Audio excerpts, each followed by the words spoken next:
Wow, they really did it. They killed DaWon. She had so much potential to be the next main character. She had so much potential to be like Egang, but man, they really killed her off. She wasn't the weakest link in my opinion, but dang, I can't believe they did that. And also, I knew it was DaeJin the entire time. It was obvious. But the way DaeJin was so unfazed of the entire situation, especially being questioned by the cop to come to the police station to be questioned, and I know the drama does a good job in pointing fingers at people, but with all of the evidence right in front of you, you just can't help but think that way. Hey, what's up, guys? Hey, before I begin the review, I just want to say this. Thank you so much for enjoying my videos. Don't forget to like my videos, comment down below, and overall, do not forget to subscribe to my channel and hit that notification bell so you guys won't miss any new videos I upload pretty much every day. So the majority of this episode was the Rangers trying to find DaWon.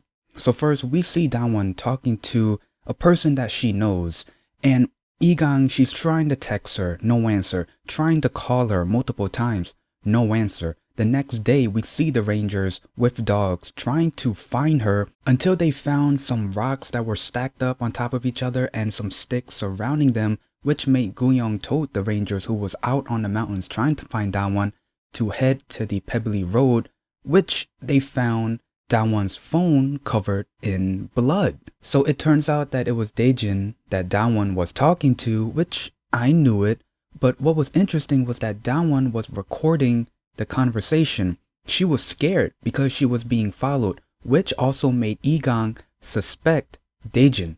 And eventually they did find DaWon, but unfortunately she died. I'm still shocked that they killed her off. I mean, she had so much potential to be one of the main characters. She had so much potential to really be like Egang, and with Hyunjo in the hospital and his ghost wandering in the mountains, she was the perfect person for Egang to trust and have that close relationship with, like she did with Hyunjo. What was interesting was DaWon was holding a pair of black gloves, and those black gloves were confiscated by the police, and those gloves had DaeJin's name on it. Now, that's weird in my opinion because, well, first, I'm not going to ignore that DaeJin could be the culprit, but I also can't ignore that. Isn't it too what's the word? A coincidence? I mean, think about it. We find out that DaWon was pushed off a cliff. How would she be pushed off from behind and grab someone's gloves? Think about it.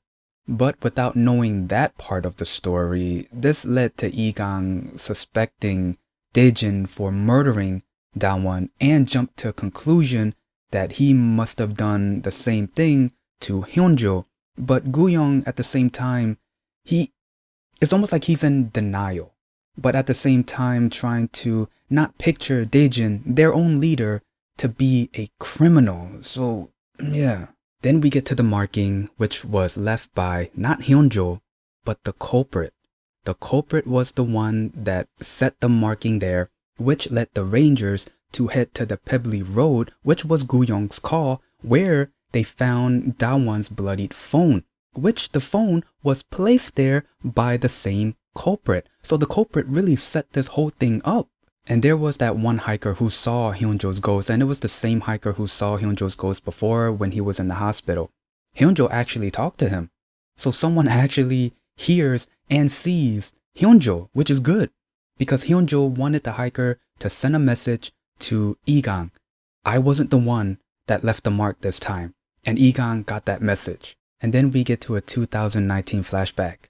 The only thing I got from that was DaeJin knows about spiritual beings in the mountains, which leads me to think that he knows about Hyunjo's ghost leaving marks in the mountains for the Rangers, well, mostly Egang, to know where to find hikers so they can save him, which leads me to think that he must be the culprit, because if he knows about the markings, which means that he's the culprit who set up the markings earlier in the mountains when the Rangers were trying to find DaWon. Is he the culprit or is he not? I'm stuck in the middle. you can't help but think that way because all of the evidence are there in your face and the fingers are pointing at him. Even Egang is pointing at him.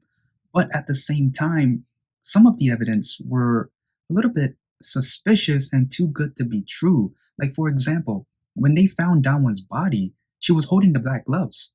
And when we saw the culprit push DaWon off the cliff and killing her, why would DaWon be holding the black gloves as she was falling? Someone must have placed the gloves in her hands and must have framed DaeJin. So yeah, I'm stuck in the middle. But in the end, overall, this was a pretty good episode.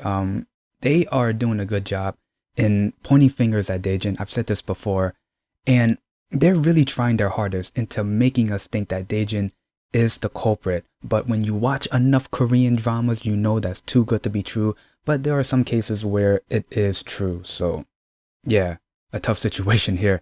So yeah, I'm gonna end it here. Other than that, this was a pretty good episode. That's the gist of my review. And if there's anything else I might have missed, please leave in the comments below. Other than that, if you like this video, leave a like, comment down below, and subscribe.